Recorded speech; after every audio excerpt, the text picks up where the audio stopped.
날마다 솟는 샘물과 함께하는 오늘의 큐티 시간입니다. 10월 31일 금요일, 오늘의 말씀은 신명기 27장 1절로 10절까지의 말씀입니다. 모세와 이스라엘 장로들이 백성에게 명령하여 이르되, 내가 오늘 너희에게 명령하는 이 명령을 너희는 다 지킬지니라.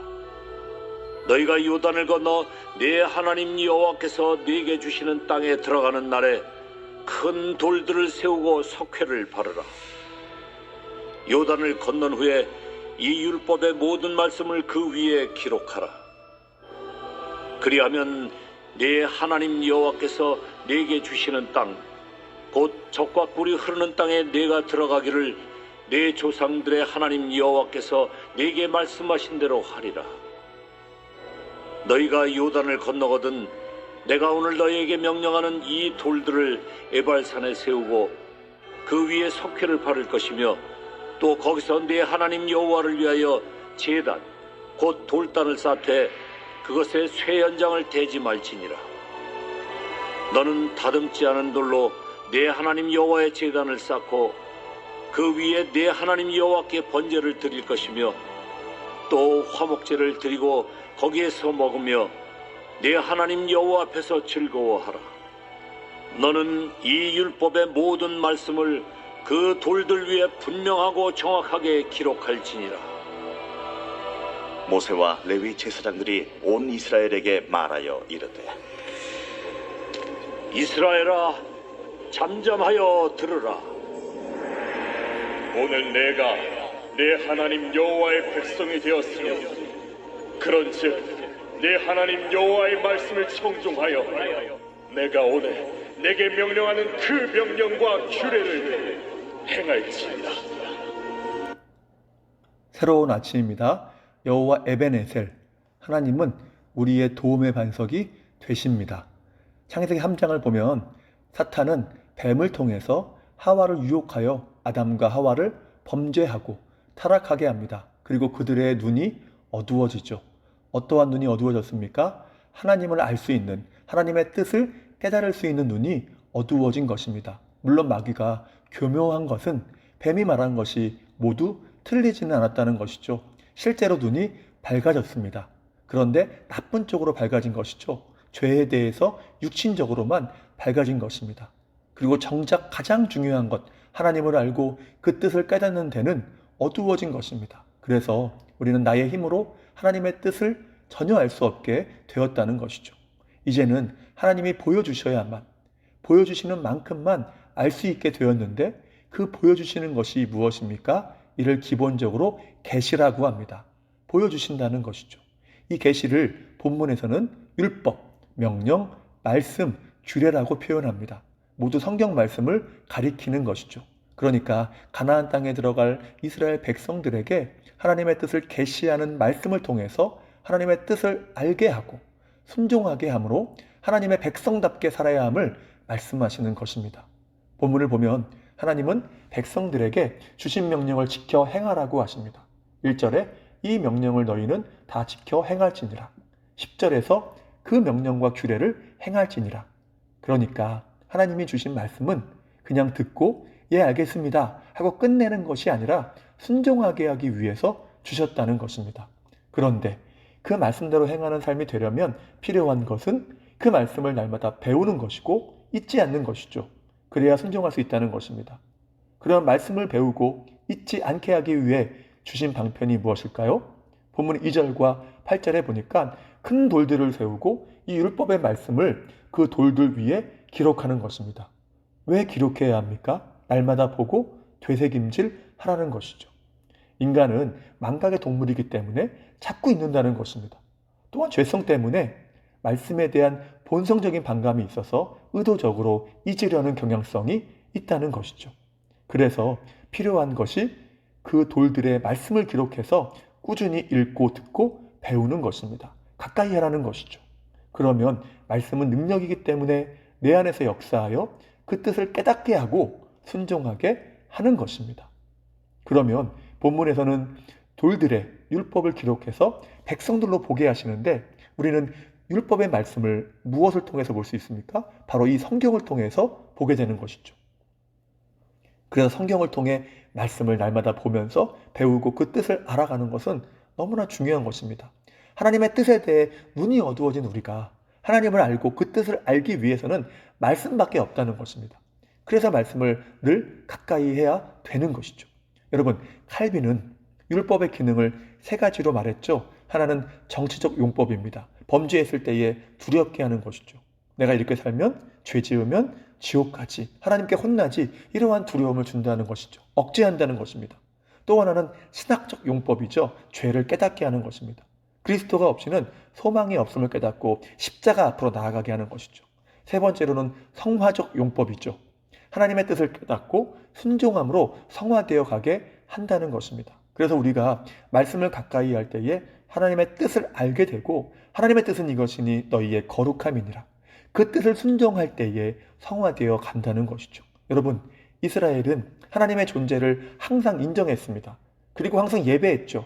그러나 그 뜻은 잊었습니다. 그리고 잘못된 신앙생활을 한 것이죠.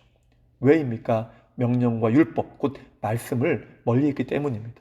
당연히 하나님과 멀어질 수밖에 없었고 망하는 길로 간 것이죠. 자, 그런데 본문 2절과 4절에 그 돌들에 석회를 바르라고 하십니다. 그러니까 율법을 돌들에 새긴 후에 그 위에 석회를 바르라는 것이거든요. 용도가 무엇일까요? 기록한 말씀이 잘 보이게 하기 위함이죠. 잘 보이면 더 보게 되지 않겠습니까? 그러면 이는 우리에게 무엇을 의미할까요? 그것은 성령의 조명하심입니다. 여러분, 우리 힘으로 말씀을 온전히 깨닫고 믿고 붙잡을 수 있겠습니까? 아니죠. 불가능합니다. 반드시 성령의 조명하심이 필요한 것입니다. 그래야 이것이 나에게 어떠한 것을 의미하는지, 내게 하나님께서 말씀을 통해서 원하시는 뜻은 무엇인지를 깨닫게 되고 그것이 은혜가 되어지며 비로소 이 말씀이 꿀, 곧 송이꿀보다 더 달고 금, 곧 정금보다 더 사모할 만한 말씀이 되는 것입니다. 말씀이 사랑스럽게 되는 것이죠. 자, 그러면 또한 어떠한 역사가 있습니까? 이 말씀이 본문에서처럼 돌비에 새겨지는 것이 아닌 우리 마음의 비석, 곧 마음 심자를 써서 신비에 새겨지는 것입니다. 깊이 새겨지는 것이죠. 그리고 우리의 삶 속에서 중요할 때마다 생각나게 하심으로 그 말씀 붙잡고 기도하게 하시고 승리하게 하시는 것입니다. 그러니까 본문의 표현대로 하면 성령께서 계속 우리 마음에 석회를 발라서 잘 보이게 하시는 것입니다.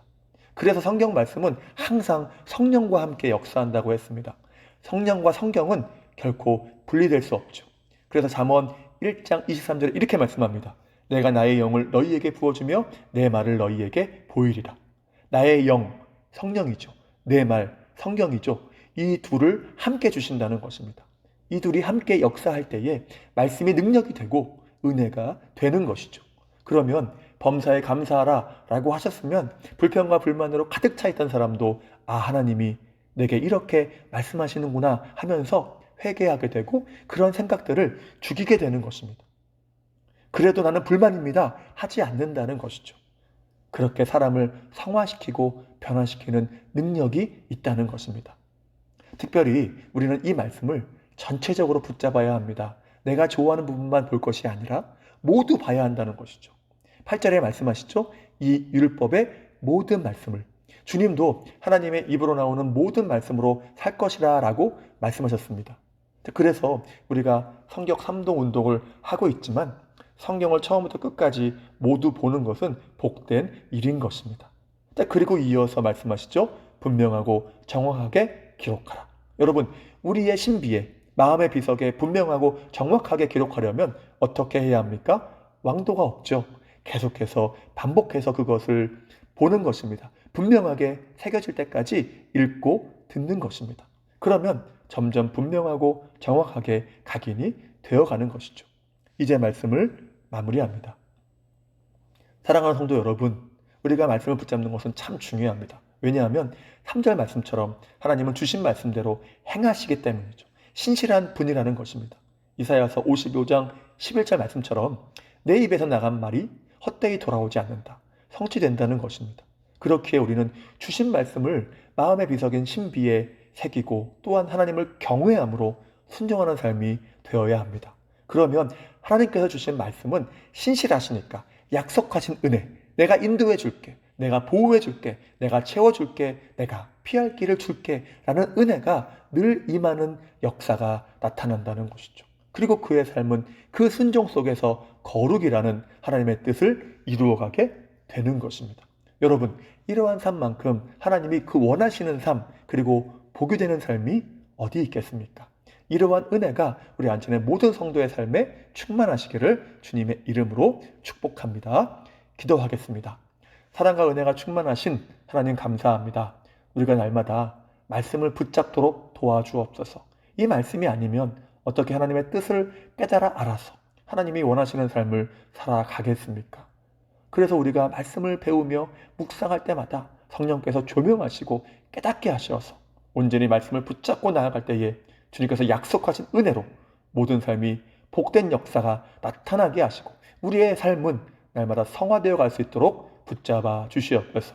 그래서 성령 안에서 말씀을 신비에 새기고 붙잡는 자의 그 삶이 얼마나 복될 수 있는지 경험하며 간증할 만한 삶으로 인도하여 주옵소서.